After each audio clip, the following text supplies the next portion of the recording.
छात्राओं, आज online classes में कवि भूषण के बारे में हम लोग अध्ययन करेंगे। वीर रस के कवि भूषण ने अपने पहले पद में बताया है, साजी चतुरंग सेन अंग में उमंगधारी, सरजा शिवाजी जंग जीतन चलत है। और भूषण बनत नाद बिहद नगरन के, नदी नद मद घेबरन के गलत हैं। ऐल फैल घेल भैल गलक खलक में गेल गेल गजन की, ठेल पेल सेल उसलत हैं। तारा सो तरनी धुरीधारा में लगत जीमी, थारा पर पारा पारावार यों हालतें। इसमें कुछ शब्द आए हैं। चतुरंग का मतलब होता है चतुरंगिनी सेना, जिसमें पैदल चलने वाले, घुड़सवार, हाथी वाले, इस तरह से चारों सेनाएं, रथ पे चलने वाले। तुरंग का अर्थ होता है घोड़ा, पारावार का अर्थ होता है समुद्र, खलक का अर्थ होता है संसार। प्यारे छात्र छात्राओं, भूषण जी ने अपने कवित्व में बताया है, साजी चतुरंग सेन अंग में उमंगधारी, सरजा शिवाजी जंग जीतन चलत है। जब शिवाजी अपनी चतुरंगिनी सेना को सजाकर तथा अंगों में अत्यधिक उमंग उत्साह भरकर बड़े उत्साह के साथ शत्रुओं से युद्ध जीतने चल पड़ते हैं, जीतन चलत है, युद्ध जीतने के लिए चल पड़ते हैं। भूषण बनत नाद बिहद नगरन के, नदी नद मद गेबरन के खलत हैं। गेबरन का अर्थ होता है हाथियों। तो उस समय उनकी शोभा विचित्र सी हो जाती है, अनोखी दिखाई देती है। युद्ध के लिए प्रस्थान करते समय उनके नंगाड़ों की भारी आवाज़ चारों ओर गूंजने लगती है और हाथियों की मदधारा से बड़े बड़े नदी नाले बहने लग जाते हैं। अर्थात उनकी सेना में हजारों हाथी हैं, जिनके गंड स्थल से बहने वाली मदधारा बड़ी बड़ी नदियों का आकार धारण कर लेती है। ऐल फैल खेल भेल खलक में घेल गेल गजन की, ठेल पेल सल उलसत है। तारा सो तरनी धुरी धारा में लगत जिमी, धारा पर धारा पारावार यूं हालत है। सेना के हाथी घोड़े और पैदल भीड़ के कारण आपस में टकराते हुए चलते हैं और उनमें बहुत ही खलबली मच जाती है। दे रखा है खलक खेल गेल, उनकी से खलबली मच जाती हैं तथा गली गली में उनकी सेना का शब्द ही गूंजायमान सुनाई पड़ता है। उनकी सेना के हाथियों के धक्कों से बड़े बड़े पहाड़ उखड़ जाते हैं। सेना के चलने से उड़ी हुई अत्यधिक धूल के कारण इतनी गति से, इतनी रफ्तार से चलते हैं, तो वो धूल जो उड़ती है, उसके गुब्बार जो उठते हैं, तो उसमें सूर्य इतना धूमिल पड़ जाता है कि वह छोटे से तारे की तरह टिमटिमाता दिखाई देता है। और समुद्र उस धूल के कारण थाली पर रखे गए पानी अथवा पारे की तरह हिलता हुआ दिखाई देता है, जिसमें सभी ओर धूल के कण चमकते रहते हैं। अर्थात सेना के चलने से सारे आकाश में धूल छा जाती है, धरती पर खलबली मच जाती है और समुद्र थाली पर रखे हुए पानी की तरह हिलने लगता है। इतनी गति रही होगी। इस तरह से इस पद्यांश में, प्रथम पद्यांश में कवि ने शिवाजी की वीरता को बताया है किस तरह से वह अपनी चतुरंगिणी सेना लेकर के और युद्ध के लिए बड़े उत्साह और उमंग के साथ चल पड़ते हैं। और उसमें दिया है कि जंग जीतन चलत हैं। आत्मविश्वास की दृष्टि से अगर देखा जाए तो जंग जीतने के लिए चल पड़ते हैं, इतना अत्यधिक उत्साह है। कहते भी हैं मन के हारे हार है, मन के जीते जीत। तो शिवाजी ने अपने मन में जीत को संजोए हुए हैं। जब युद्ध के लिए चल पड़ते हैं तो निश्चित रूप से जो मन में जीत लिए हुए चलता है, काम के प्रति उत्साह लेकर चलता है, तो उसमें फल निश्चित रूप से पॉजिटिव रहता है, सुखद रहता है। विशाल सेना का जो वर्णन किया है बहुत ही अतिशयोक्तिपूर्ण है, जहाँ सूर्य की जो चमक है वो भी धूमिल सी नजर आती है, तारे के समान नजर आते हैं। दूसरे पद में दिया है, दूसरा पद देखिए, दूसरे पद में दिया है, दूसरा पद देखिए आप,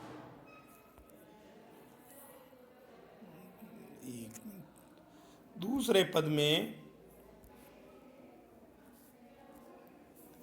दिया है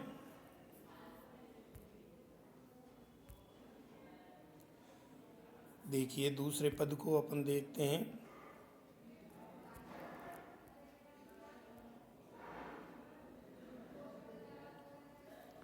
सबन के ऊपर ही ठाड़ो रहिबो के जोग, ताही खरो कियो छ जारीन के नियरे, जानी घेर मिसिल गुसीले गुसा धारी उर, किन्हों सलाम न बचन बोले सिरे, भूषण भनत महावीर बलकन लग्यो, और सारी पात साही के उड़ाए गए जीरे, तमक ते लाल मुख सिवा को निरखी भये, स्याह मुख नौरंग सिपाह मुख पियरे। इसमें दिया है, देखिए, गुस्सीले का मतलब होता है गुस्सेल प्रवृत्ति के, क्रोधी। गुस्सा का अर्थ भी होता है क्रोध। सियरे यानी शीतलता लिए हुए, शीतल। बलकन यानी जोश में बोलने वाले। जीरे जिय जिय जिसको कहते हैं हृदय। स्याह यानी काला, शाही के रंग का। पियरे यानी पीला। ठाड़ो यानी खड़ा है। जोग योग। बनत कहते हैं निरखी यानी देख कर, निरख निरख कर आता भी है ब्रिज भाषा में। निरखी यानी देख देख के, निरख निरख के यानी बार बार देख कर। पातशाही यानी दरबारी लोग। घेर मिसिल एक और है जिसमें अनुचित दे रखा है। कविवर भूषण शिवाजी के पहली दो पंक्ति देखते हैं। सबन के ऊपर ही ठाड़ो रईबो के जोग, और ताही खरो कियो छह जारीन के नीरे, जान घेर मिसिल घुसीले गुस्सा धारी उर में यानी हृदय में धारण करके, गुस्सा यानी गुस्सा धारण करके, घुसीले यानी तेज क्रोध में आकर के। कविवर भूषण जी शिवाजी के शौर्य का, वीरता का वर्णन करते हुए कहते हैं कि शिवाजी सभी भारतीय राजाओं के ऊपर रहने वाले, रहीबो ठाड़ियो रहीबो के जोग, सभी भारतीय राजाओं के ऊपर रहने वाले, अर्थात सभी पर अपने शौर्य का प्रभाव रखने वाले और सबसे आगे खड़े रहने योग्य हैं। लेकिन मुगल बादशाह औरंगजेब ने जब उन्हें अपने दरबार में बुलाकर 6000 रुतबे वाले, देखिए, जानी घेर मिसिल घुसेल थुरा गुसाधारी पर, किनो न सलाम न बचन बोले सिरे, भूषण भनत महावीर बलकन लाग्यो, शाही पात शाही के उड़ाए गए जीरे। जब होश उड़ गए जीरे, होश उड़ जाना, अपने दरबार में बुलाकर 6000 रुतबे वाले अर्थात छोटे राजाओं के साथ खड़ा किया, तो इसे शिवाजी ने अपना अपमान माना तथा उनके हृदय में अत्यधिक क्रोध उत्पन्न हुआ। अर्थात स्वयं को दूसरे कौन, औरंगजेब का अधीनस्थ मानकर उन्हें गुस्सा आना स्वाभाविक ही था। इस कारण शिवाजी ने बादशाह औरंगजेब को न तो सलाम किया और न कोई प्रिय वचन ही कहा। वहाँ भी यह है कि गुस्से में आकर न तो बादशाह औरंगजेब को सलाम किया और न जयकार के रूप में कोई मधुर प्रिय लगने वाला प्रशंसात्मक प्रिय लगने वाला विनम्र वचन ही कहा। कहने का मतलब जब इस तरह अपमान हुआ तो उनसे सह नहीं गया। फिर आगे वाली पंक्तियों में कहीं कहा है, कवि भूषण भनत महावीर बलकन लाजो सारी पात साई के उड़ाए गए जीरे। कवि भूषण कहते हैं कि तब अवसर मिलते ही पराक्रमी शिवाजी जोश में आकर कहने लगे। उस क्षण उनकी ओजस्विता को देखकर औरंगजेब के सभी दरबारी योद्धा आदि कांपने लग गए, होश उड़ गए। दिया है दूसरी पंक्ति में, महावीर बलकन लागो सारी पातशाही के उड़ाए गए जीरे, होश उड़ गए। उस क्षण उनकी ओजस्विता को देखकर औरंगजेब के सभी दरबारी योद्धा आदि कांपने लग गए तथा उनके हृदय अस्थिर हो गए। गुस्से के कारण लाल मुंह वाले शिवाजी को देखकर अपने भरे दरबार में बादशाह औरंगजेब का मुख काला पड़ गया। जब एक तरफ लाल हुआ तो दूसरी तरफ काला पड़ना स्वाभाविक है। यानी शिवाजी का गुस्से के मारे दिन में जब चेहरा लाल हो गया तो औरंगजेब का मुख काला पड़ गया और विचार करने लगे कि ये क्या हो गया। वहाँ पर मौजूद उसके दरबारियों के चेहरे पीले हो गए। भाव यह है कि शिवाजी के क्रोध को देखकर मुगलों को उनके शौर्य का स्मरण हो आया कि जिससे हमने युद्ध करने की ठानी है या जिसको हमने निम्न माना है, ये तो बहुत ही शौर्य और पराक्रम इनका अनोखा है। अतएव भय के कारण उनके चेहरे पीले हो गए। शिवाजी, इस पद्यांश में शिवाजी के साहस, पराक्रम, स्वाभिमानी और निडर स्वभाव को चित्रित किया गया है। शिवाजी के औरंगजेब के दरबार में जाने पर और वहाँ घटित घटना का संकेतात्मक चित्रण भी इसमें दिखाई देता है। अब हम तीसरे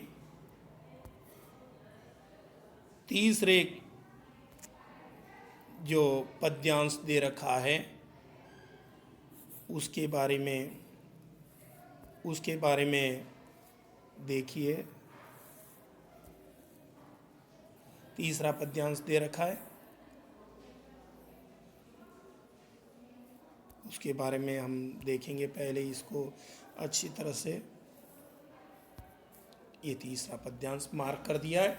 तेरे ही भुजानी पर भूतल को भार, कैबे की को शेष नाग दिग्नाग हिमाचल हैं। तेरो अवतार जग पोषण भरनहार, कछु करतार को न ताम मधी अमल है। साही तने सरझा समर्थ शिवराज कवि भूषण कहत जीवो तेरो ही सफल है। तेरा ही जीना सफल है। जो इस तरह से साहस, वीरता और पराक्रम के बल पर जीते हैं, निडर होकर जीते हैं, वो उन्हीं का कवि ने भूषण ने कहा है कि भूषण कहत जीवो तेरो ही सफल है। तेरो करबाल करे मलेश्चन को काल, और बिन काज होत काल बदनाम धरातल। ये जो दिया गया है इसमें कुछ जो कठिन शब्द हैं वो देख लेते हैं। भूतल का मतलब होता है धरती का तल, धरती। दिग्नाग यानी दिशाओं रूपी हाथी। करतार यानी करने वाला विधाता। तने यानी पुत्र। करबाल यानी तलवार। मलेश्चन कहते हैं मुगल, मलेच्छ। अमल यानी प्रयत्न, शाही, शाह। सामर्थ्य यानी समर्थ। धरातल यानी धरा या संसार, या कहीं कहीं पैंदे के अर्थ में भी इसका प्रयोग किया जाता है। कवि भूषण कहते हैं, तू पहली और दूसरी पंक्ति में देखते हैं, तेरे ही भुजानी पर भूतल को भार है, इस धरती का भार है, इस पृथ्वी का भार है। कवि कहते हैं कि हे सरजा शिवाजी, तुम्हारी ही भुजा पर समस्त पृथ्वी का भार टिका हुआ है। शेषनाग कहिबे को शेषनाग दिग्नाग हिमाचल हैं। तेरो अवतार जग पोषण भरनहार, कछु करतार को न ता मघी अमल हैं। शेषनाग, दिग्नाग एवं हिमालय को पृथ्वी का भार उठाने वाला कहना तो कोरा कथन है। तुम्हारा जन्म ही संसार के पालन पोषण।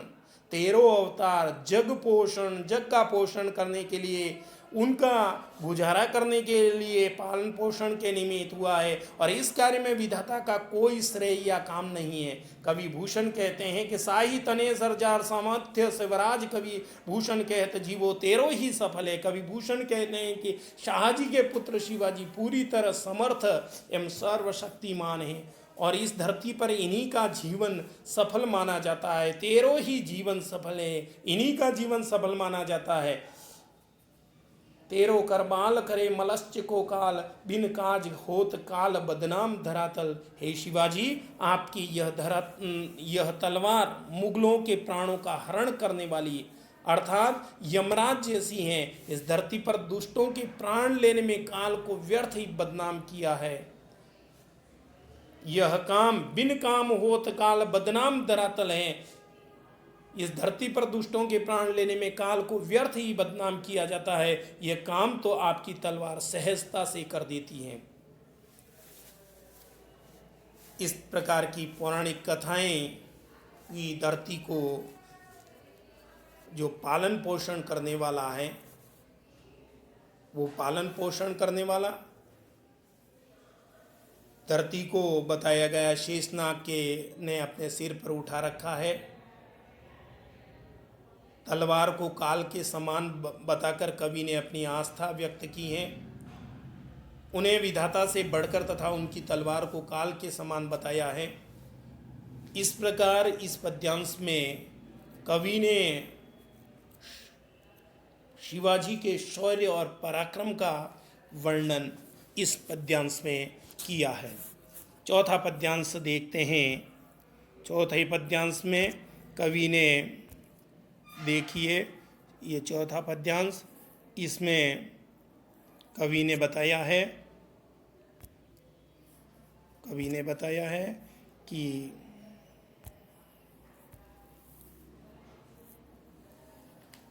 चौथे पद्यांश को आपके स्क्रीन पे देखें। इंद्र जिमी जंब पर बाढ़व ज्यों अम्ब पर, रावण सदम्ब पर रघुकुल राज है। पौन बारी बाह पर शंभुरति नाह पर, ज्यों सहस्र बाहु पर राम द्विज राज है। नावा द्रुम दंड पर चीता मृग झुंड पर, भूषण बितुंड पर जैसे मृगराज है। तेज तम अंश पर कान झिमी कंस पर, त्यों मलेश्च वंश पर शेर शिवराज है। त्यों मलेश का पहले पूर्व के उस पद्यांश में भी आया था। मुगलों के त्यों मलेश, उसी प्रकार उन मुगलों पर वंश पर शेर शिवराज है। शेर बन के जो अपना पराक्रम दिखा रहा है वो वीर शिवाजी है। पहली दो पंक्तियों में देखते हैं, इंद्र जिमी जंब पर बाढ़व जो अम्ब पर, रावण सदम्ब पर रघुकुल राज है। भूषण कवि कहते हैं कि इंद्र ने जिस प्रकार जंबासुर नामक दैत्य पर आक्रमण करके उसे मारा था, ठीक उसी प्रकार वाड़वाग्नि समुद्र के पानी को जलाकर सौंख लेती हैं। रावण सदम्ब पर रघुकुल राज है। ठीक उसी प्रकार जिस प्रकार वाड़वाग्नि समुद्र के पानी को जलाकर सौंख लेती है। पौन बारी बाह पर शंभु रति नाह पर, ज्यों सहस्र बाहु पर राम द्विज राज है। शंभु का अर्थ है शिव जी। अभिमानी एवं छल कपटी रावण पर जिस प्रकार श्री राम ने आक्रमण किया था, जैसे बादलों पर वायु के वेग का प्रभुत्व रहता है, जिस प्रकार शिव जी ने रति के पति कामदेव को भस्म कर दिया था, जिस प्रकार सहस्र बाहु कार्तवीर्य राजा को परशुराम ने आक्रमण कर मार दिया था, जंगली दावा ध्रुम दंड पर चीता मृग झुंड पर, भूषण वितुंड पर जैसे मृगराज हैं। जिस प्रकार जंगली वृक्षों पर जैसे दावाग्नि अपना क्रोध प्रकोप दिखाती है, और जिस प्रकार वनराज सिंह का हिरणों के झुंड पर आतंक छाया रहता है, अथवा हाथियों पर मृगराज सिंह का आतंक रहता है, जिस प्रकार सूर्य की किरणें अंधकार को समाप्त कर देती है। तेज तम यानी अंधकार, तेज यानी सूर्य के प्रकाश की किरणें, अंश पर काना जिमी कंस पर, त्यों मलेश वंश पर शेर शिवराज हैं। जिस प्रकार सूर्य की किरणें अंधकार को समाप्त कर देती है और दुष्ट कंस पर जिस प्रकार आक्रमण करके भगवान श्री कृष्ण ने उनका विनाश किया था, उसी प्रकार सिंह के समान शौर्य एवं पराक्रम वाले छत्रपति शिवाजी का मुगलों के वंश पर आतंक छाया रहता है। अर्थात वे मुगलों का प्रबल विरोध करते हैं और वीरतापूर्वक उन पर आक्रमण कर विनाशशीला करते हैं। उनके शौर्य से समस्त मुगल भयभीत रहते हैं। ऐसे शेर रूपी शिवराज को हम याद करते हैं, उनके शौर्य पराक्रम को हम नमन करते हैं। अगले पद्यांश में अगला और अंतिम पद्यांश देखिए। अंतिम पद्यांश अंतिम पद्यांश की ओर 5वां जो दे रखा है उसको देखें एक बार। ये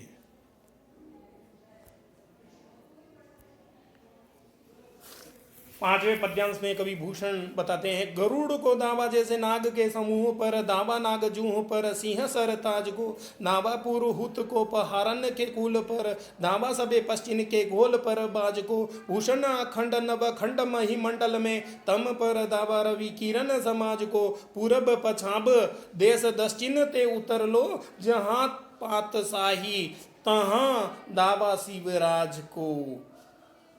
दावा यानी अधिकार, नागजुओं यानी हाथियों का झुंड या समूह, पुरोहित यानी इंद्र, गोल यानी झुंड, महिमंडल यानी पृथ्वी, मही यानी पृथ्वी कहते हैं, पछाव यानी पश्चिम दिशा।